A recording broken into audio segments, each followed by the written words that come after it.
এটা বিশেষ মন্তব্য পাকিস্তানৰ সেনা প্ৰধান ফিল্ড মাৰ্শাল আসিম মুনিৰৰ এটা বিশেষ মন্তব্য ভাৰতক ইটিকিং কৰিবলৈ গৈ বা ভাৰতক ট্ৰল কৰিবলৈ গৈ এই বিশেষ মন্তব্য আগবঢ়াইছিল পেহেলগাম কাণ্ডৰ পিছত ভাৰত আৰু পাকিস্তানৰ মাজত যি সংঘাত হৈছিল সেই সংঘাতৰ সময়ছোৱাত এই বিশেষ এটা মন্তব্যই বিশেষ চৰ্চা লাভ কৰিছিল ভাৰতৰ অৰ্থনৈতিক মাৰ্চিডিজ ফেৰাৰীৰ সৈতে তুলনা কৰি পাকিস্তানৰ অৰ্থনৈতিক ডাম্পাৰ হিল ভৰ্তি বা আৱৰ্জনা ভৰ্তি এখন ডাম্পাৰৰ সৈতে তুলনা কৰিছিল আৰু তাৰ লগতে কিছু হকিয়নি ভৰা মন্তব্য কৰিছিল আসিম মুনিৰে ভাৰতক লৈ আৰু তাৰেই এতিয়া কৌশলী প্ৰত্যুত্তৰ আগবঢ়াইছে দেশৰ প্ৰতিৰক্ষা মন্ত্ৰী ৰাজনাথ সিঙে নমস্কাৰ প্ৰিয় দৰ্শক মই জয়ন্ত মাধৱ গোস্বামী আপোনাক স্বাগতম জনাইছো নিউজ 18 অসম নৰ্থ ইষ্টৰ ডিজিটেল লাইভলৈ পাক সেনাৰ মুৰব্বী ফিল্ড মাৰ্শাল আসিম মুনিৰক যোগ্য প্ৰত্যুত্তৰ আগবঢ়াইছে প্ৰতিৰক্ষা মন্ত্ৰী ৰাজনাথ সিঙে হয় ভাৰত ফেৰাৰী আৰু পাকিস্তান হৈছে ডাম্পাৰ এই মন্তব্য আছিল আসিম মুনিৰৰ আসিম মুনিৰে কৈছিল যে ঘাইপথত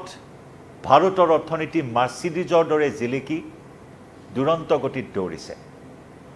কিন্তু পাকিস্তানৰ অৰ্থনীতি হৈছে আৱৰ্জনাৰে ভৰা ডাম্পাৰ সদৃশ শিল ভৰ্তি ডাম্পাৰ সদৃশ পাকিস্তানৰ অৰ্থনীতি অৰ্থাৎ আসিম মুনিৰে ভাৰতৰ অৰ্থনৈতিক ঘাইপথত চলি থকা মাৰ্চিডিজ বা ফেৰাৰীৰ সৈতে তুলনা কৰিছিল আৰু পাকিস্তানৰ অৰ্থনীতি ডাম্পাৰৰ সৈতে তুলনা কৰিছিল কিন্তু তাৰ লগতে এটা বিশেষ হকিয়নি ভৰা মন্তব্য আছিল যে যদি সেই ঘাইপথত ডাম্পাৰে কাৰখনত খুন্দা মাৰে তেতিয়াহ'লে কাৰ ক্ষতি হ'ব এনেধৰণৰ এটা প্ৰশ্নৰে এটা হকিয়নি বাৰ্তাও দিবলৈ চেষ্টা কৰিছিল ফিল্ড মাৰ্শাল আসিম মুনিৰে আৰু তাৰ এতিয়া সমুচিত উত্তৰ দিছে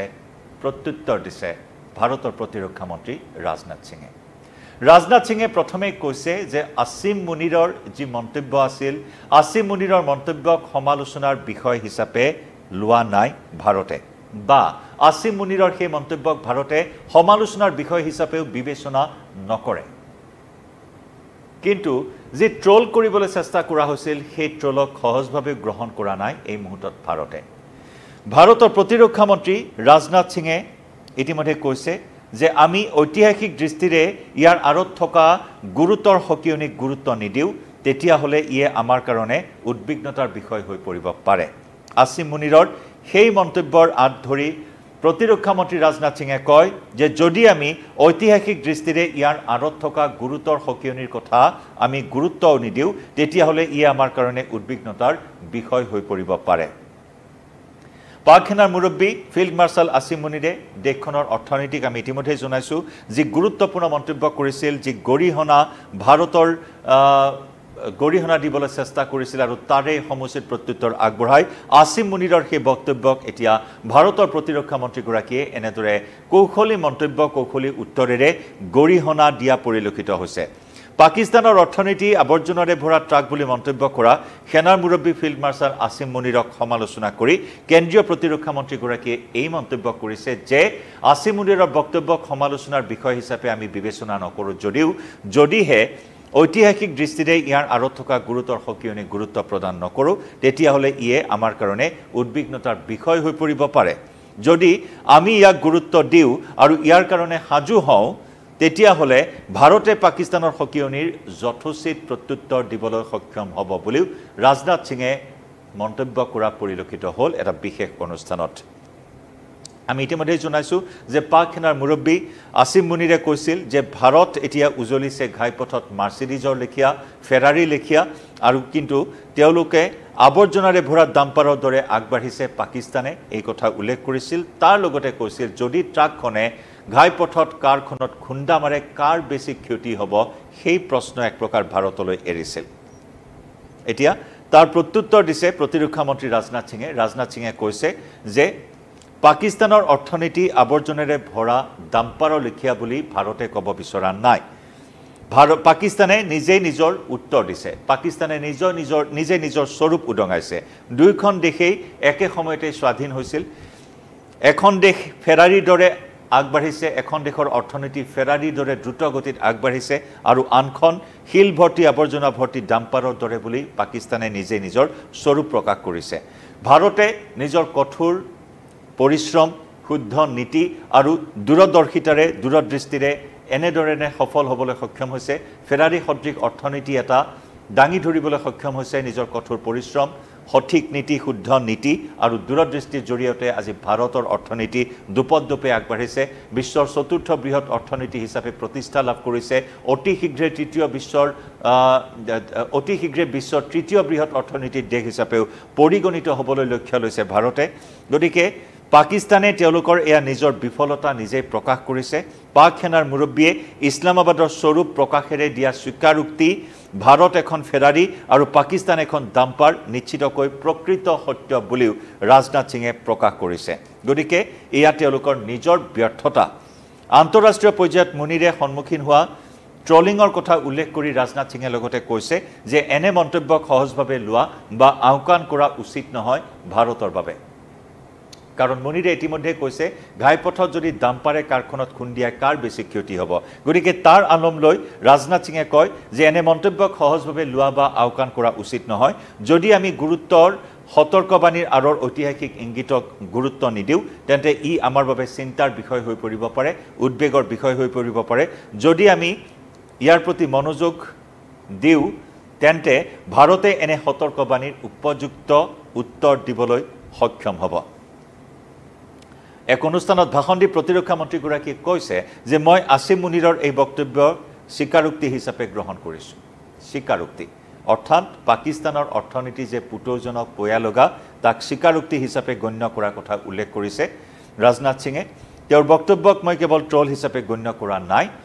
লগতে কয় যে যদি দুখন দেশে একে সময়তে স্বাধীনতা লাভ কৰাৰ পিছতো এখনক এতিয়া ফেৰাৰী বা মাৰ্চিডিজৰ লগত তুলনা কৰা হয় আনখনক এতিয়াও ডাম্পাৰ হিচাপে বা ট্ৰাক হিচাপে তুলনা কৰা হয় তেন্তে ই সেই দেশৰ নীতি আৰু নেতৃত্বৰ বিফলতা বুলি পাকিস্তানক ইছলামাবাদক আসিম মুনিৰক কটাক্ষ কৰিলে ভাৰতৰ প্ৰতিৰক্ষা মন্ত্ৰী ৰাজনাথ সিঙে কি কৈছিল অনুষ্ঠানটোত আমি সেই মন্তব্যখিনিও আগবঢ়াইছোঁ এবাৰ আপোনালোকৰ সন্মুখত जो हाल ही में पाकिस्तान के आर्मी चीफ जनरल असीम मुनीर ने दिया है India is a shining Mercedes coming on A highway like a Ferrari but we are a dump truck full of gravel. If the truck hits the car, who is going to be the loser? यानी भारत की economy highway पर दौड़ती हुई Mercedes और Ferrari जैसी है उन्होंने कहा है मैं नहीं कह रहा हूं और पाकिस्तान की इकॉनमी एक मलबे से भरी डंप ट्रक जैसी है तो अगर दोनों टकराएंगे तो देखिए इसकी क्या हालत होगी अब इसका जवाब तो आप लोग जानते हैं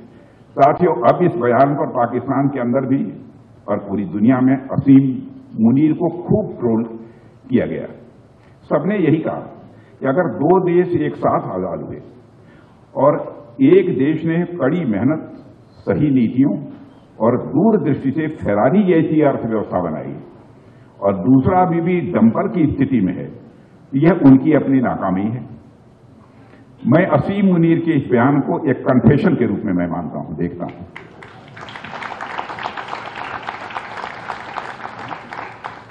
मैं उनके इस बयान को केवल ट्रोल मटेरियल नहीं मानता हम सब जानते हैं कि पाकिस्तानी स्टेट को कौन रन करता है इस गंभीर चेतावनी के पीछे जो ऐतिहासिक संकेत है यदि हमने उस पर ध्यान नहीं दिया तो यह हमारे लिए एक चिंता का विषय बन सकता है और हाँ यदि हम इस पर ध्यान देंगे और इस पर तैयारी करेंगे तो इस तरह की चेतावनियों का करारा जवाब देने में भारत सक्षम है আৰু প্ৰথমতে আসিম মুনিৰৰ এই মন্তব্যক হাস্যকৰ আখ্যা দিলে প্ৰতিৰক্ষা মন্ত্ৰী ৰাজনাথ সিঙে আৰু হাস্যকৰ যদিও ইয়াৰ দ্বাৰা দুইখন দেশৰ মাজৰ অগ্ৰগতিৰ এটা পাৰ্থক্য উন্মোচিত হৈছে কাৰণ দুইখন দেশ একেলগে স্বাধীন হোৱা 15 আগষ্ট 1947 চন একেলগে স্বাধীন হোৱা দুখন দেশৰ অৰ্থনীতিৰ পাৰ্থক্য উন্মোচিত কৰিলে খোদ আসিম মুনিৰৰ এয়া স্বীকাৰোক্তি এয়া নিৰ্লজ্জ স্বীকাৰোক্তি আৰু সমান্তৰালকৈ যি হকিয়নি দিছে সেই মন্তব্যৰ জৰিয়তে সেই হকিয়নিকো ভাৰতে সহজভাৱে নলয় ভাৰতে গুৰুত্ব সহকাৰে ল'ব পাকিস্তানৰ সেই হকিয়নি আৰু পাকিস্তানৰ সতৰ্কবাণীৰ উপযুক্ত উত্তৰ দিবলৈ ভাৰত সক্ষম বুলি আসিম মুনিৰক এই বাৰ্তা দিলে প্ৰতিৰক্ষা মন্ত্ৰী ৰাজনাথ সিঙে লাইভৰ পৰা বিদায় লৈছো এই বিষয়টোত